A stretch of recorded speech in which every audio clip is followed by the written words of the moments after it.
दृष्टि आईएएस के in focus programme में एक बार फिर आपका स्वागत है। मेरा नाम है मनीष। हाल ही में देश की लोकसभा और राज्यसभा में 3 महत्वपूर्ण विधेयकों को पारित किया गया है, जो देश की कानून प्रणाली में व्यापक परिवर्तनों को सुनिश्चित करने का काम कर सकते हैं। जैसे भारतीय दंड संहिता 1860 के स्थान पर भारतीय न्याय संहिता 2023 को लाया जा रहा है, उसी प्रकार से भारतीय आपराधिक संहिता 1973 के स्थान पर भारतीय नागरिक सुरक्षा अधिनियम 2023 को लाया जा रहा है।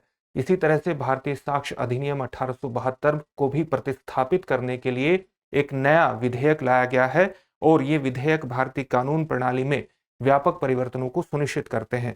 आज के इन फोकस प्रोग्राम में हम मुख्य तौर से ये देखेंगे कि भारतीय न्याय संहिता में किस तरह के प्रावधानों को लाया गया है और ये भारतीय दंड संहिता से किस तरह से नए अपराधों को श्रेणी में शामिल करती है, अपराध की श्रेणी में शामिल करती है या पुराने अपराधों में किस तरह के परिवर्तन करती है। इन फोकस में आज हम इसी विषय पर चर्चा करेंगे। हमारे टॉपिक का नाम होगा भारतीय न्याय संहिता में भारतीय दंड संहिता से क्या क्या बदलाव लाए गए।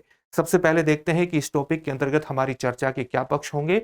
सबसे पहले हमने उस खबर को जान लिया है जिसके कारण ये पूरा टॉपिक चर्चा में आ जाता है। इसके बाद हम देखेंगे कि भारतीय न्याय संहिता में भारतीय दंड संहिता 1860 से के इतर किस तरह से नए अपराधों को शामिल किया गया है, साथ ही कौन कौन से वे अपराध हैं, कौन कौन से वे कृत्य हैं जो अपराधों की श्रेणी से हटाए गए हैं, अन्य किस तरह के परिवर्तन हैं जो सामान्य परिवर्तनों की श्रेणी में आ सकते हैं, वे क्या है, और अंत में आपके लिए अभ्यास प्रश्न होगा जिसका उत्तर आपको कमेंट बॉक्स में कमेंट करके देना होगा। ये जो पूरा विषय है ये आईएएस की मुख्य परीक्षा के सामान्य अध्ययन प्रश्न पत्र 2 से जोड़ता है, उसके भारतीय राज्य व्यवस्था जैसे खंडों से जोड़ करके आप उसे देख सकते हैं।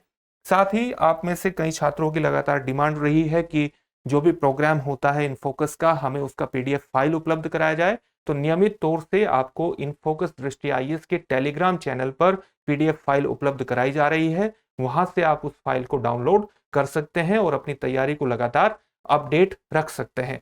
तो सबसे पहले देखते हैं कि भारतीय न्याय संहिता जो भारतीय दंड संहिता 1860 के स्थान पर लाई गई है, उसमें किस तरह से नए अपराधों को शामिल किया गया है। सबसे पहला जो अपराध शामिल किया गया है, वो सबसे महत्वपूर्ण जो अपराध शामिल किया गया है वो एक नए खंड के माध्यम से, जो खंड 69 है, क्लोज 69 के माध्यम से, अगर कोई भी व्यक्ति किसी महिला से शादी का झूठा वादा करता है, धोखाधड़ी के तरीके अपनाता है, जैसे रोजगार का प्रलोभन देता है, पदोन्नति का प्रलोभन देता है या अन्य प्रकार के प्रलोभन देता है और अपनी पहचान, अपनी वास्तविक पहचान छिपाकर शादी का वादा करता है, तो इस तरह के कृत्य को अपराध की श्रेणी में लाया गया है और इसके अंतर्गत सजा 10 साल तक दी जा सकती है, यानी 10 साल की सजा का प्रावधान इसके अंतर्गत किया गया है और साथ ही जुर्माना भी लगाया जा सकता है। इसी प्रकार से मॉब लिंचिंग को भी अपराध की श्रेणी में लाया गया है। मॉब लिंचिंग को भी अपराध की श्रेणी में लाया गया है और अगर 5 व्यक्ति या 5 से अधिक व्यक्ति मिलकर के किसी व्यक्ति के साथ नस्ल, जाति, समुदाय या व्यक्तिगत विश्वास के आधार पर किसी आपराधिक कृत्य को जन्म देते हैं, तो ऐसे व्यक्तियों को, ऐसा अपराध करने वाले व्यक्तियों को आजीवन कारावास से मौत की सजा का प्रावधान इसके अंतर्गत किया गया है। मॉब लिंचिंग और घृणा अपराध, हत्याओं से जुड़े अपराधों को इसके अंतर्गत संहिताबद्ध कर दिया गया है, यानी कोडिफाइड कर दिया गया है। इसी तरह से संगठित अपराध को भी सामान्य आपराधिक कानून के अंतर्गत लाया गया है और संगठित अपराध में अगर किसी व्यक्ति की मौत हो जाती है, यानी मृत्यु से जुड़े मामलों में आजीवन कारावास से मृत्यु की सजा को परिभाषित किया गया है और वहीं पर अगर किसी व्यक्ति की संगठित अपराध में मृत्यु ना हो तो वहां भी न्यूनतम 5 वर्ष की सजा का प्रावधान किया गया है और यह सजा आजीवन कारावास तक बढ़ सकती है। उसी तरह से छोटे संगठित अपराधों को भी परिभाषित किया गया है। छोटे संगठित अपराधों में चोरी, स्नैचिंग, धोखाधड़ी, टिकटों की अवैध बिक्री, अनधिकृत सट्टेबाजी, साथ ही सार्वजनिक परीक्षा प्रश्न पत्रों की जो बिक्री होती है अवैध तरीके से, उसको भी संगठित अपराध की श्रेणी में इसके अंतर्गत शामिल कर दिया गया है। आपने देखा होगा अलग अलग स्टेट से इस तरह की खबरें आती रहती हैं कि सार्वजनिक परीक्षा के जितने प्रश्न पत्र हैं वो परीक्षा होने से पहले से ही वायरल हो जाते हैं, तो उन्हें भी छोटे संगठित अपराधों की श्रेणी के अंतर्गत लाया गया है। इसी प्रकार से आतंकवाद जैसी गतिविधियों को भी सामान्य आपराधिक कानून के अंतर्गत लाया गया है। यहाँ पर एक महत्वपूर्ण चीज ये समझनी है कि जैसे आतंकवादी गतिविधियों को रोकने के लिए यूएपीए यानी अनलॉफुल एक्टिविटीज प्रिवेंशन एक्ट जैसे कानून भी हैं। तो सामान्य आपराधिक श्रेणी के अंतर्गत भी अब इनको परिभाषित किया गया है और इसकी जो परिभाषा है वो, इसकी जो भाषा है वो वस्तुतः यूएपीए कानून से ही ली गई है।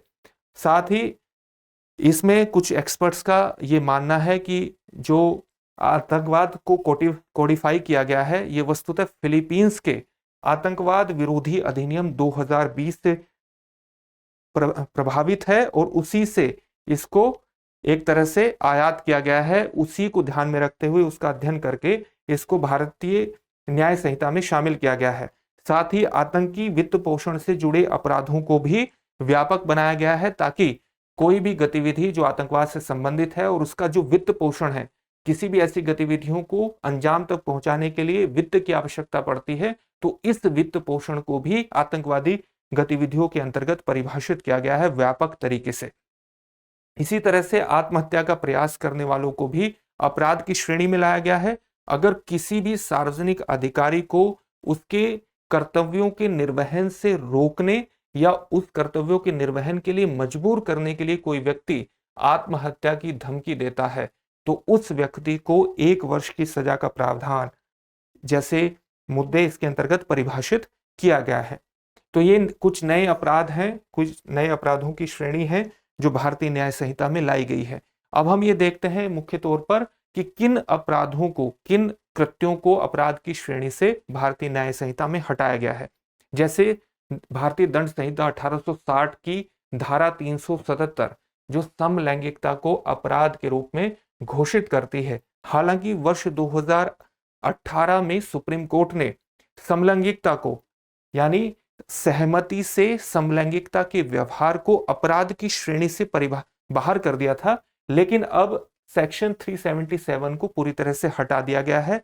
यहां पर एक्सपर्ट्स का यह भी मानना है कि इसको पूरी तरह से हटाने का एक दुष्प्रभाव यह हो सकता है कि असहमति से जहां पर समलैंगिकता के संबंध स्थापित होते हैं उस तरह के मामलों से निपटने के लिए अब कोई कानून नहीं बचेगा। यानी असहमति से अगर किसी भी तरह के समलैंगिक यौन संबंध बनते हैं उनके लिए भी ये प्रावधान करता था सजा का। तो अगर इसको पूरी तरह से हटा दिया गया है तो उस तरह के मामलों से निपटने के लिए अलग व्यवस्था की जानी चाहिए। इसी तरह से व्यभिचार, अडल्टरी को भी सुप्रीम कोर्ट द्वारा 2018 में असंवैधानिक करार दिया गया था। अगर कोई भी व्यक्ति, कोई भी पुरुष या महिला अपने वैवाहिक संबंधों के इतर संबंधों को स्थापित करती है तो व्यभिचार कहा जाता है। अब इस व्यभिचार को भी, जो व्यभिचार से संबंधित अपराध जो घोषित किया गया था, इस संहिता को भी, इस कोड को भी हटा दिया गया है। इसी तरह से एक और सेक्शन था, सेक्शन 310 जो ठगी से संबंधित था।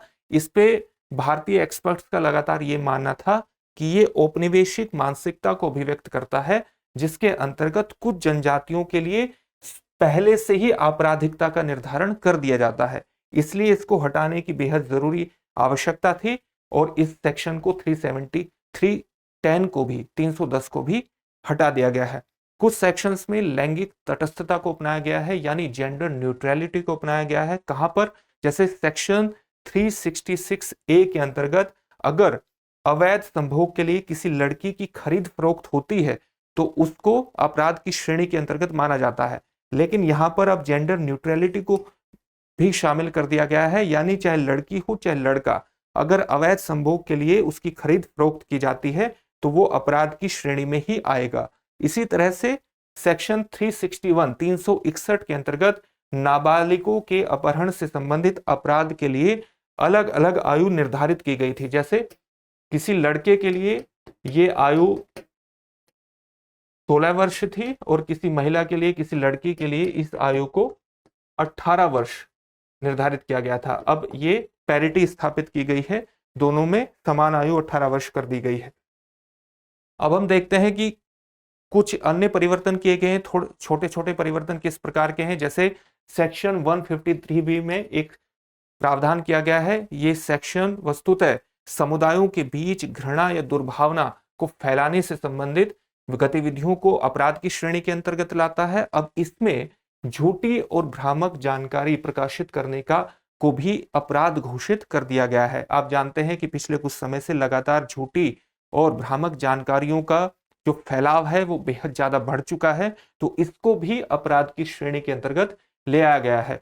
इसी तरह से एक सेक्शन भारतीय दंड संहिता 1860 का बेहद ज्यादा चर्चा में रहता था, जो सेक्शन 124A जो राजद्रोह से संबंधित था। अब इस सेक्शन को भी समाप्त कर दिया गया है, राजद्रोह को समाप्त कर दिया गया है, लेकिन एक नए प्रावधान के तहत एक नया कानून लाया गया है जो राजद्रोह को नहीं बल्कि देशद्रोह को परिभाषित करता है। तो एक तरह से नए क्लेवर में ये सामने आया है और वित्तीय साधनों के माध्यम से विध्वंसक गतिविधियों और अलगाववादी गतिविधियों की भावना को प्रोत्साहित करने वाले कृत्यों को भी इसके अंतर्गत शामिल कर दिया गया है। सार्वजनिक संपत्ति को नुकसान पहुंचाने के संबंध में श्रेणीबद्ध जुर्माना लगाया जाएगा, यानी जुर्माना क्षति की मात्रा के अनुरूप होगा। जितना सार्वजनिक संपत्ति को नुकसान पहुंचाया जाएगा उतना ही जुर्माना क्षतिपूर्ति के रूप में स्थापित किया जाएगा, ताकि सार्वजनिक संपत्ति के प्रति जवाबदेही को सुनिश्चित किया जा सके। तो ये कुछ अन्य प्रकार के परिवर्तन थे। इस प्रकार से 1860 में जो ब्रिटिश शासन द्वारा भारतीय दंड संहिता लाई गई थी, उसके आधार पर उसके स्थान पर उसको प्रतिस्थापित करने के लिए भारतीय न्याय संहिता 2023 लाई जा रही है।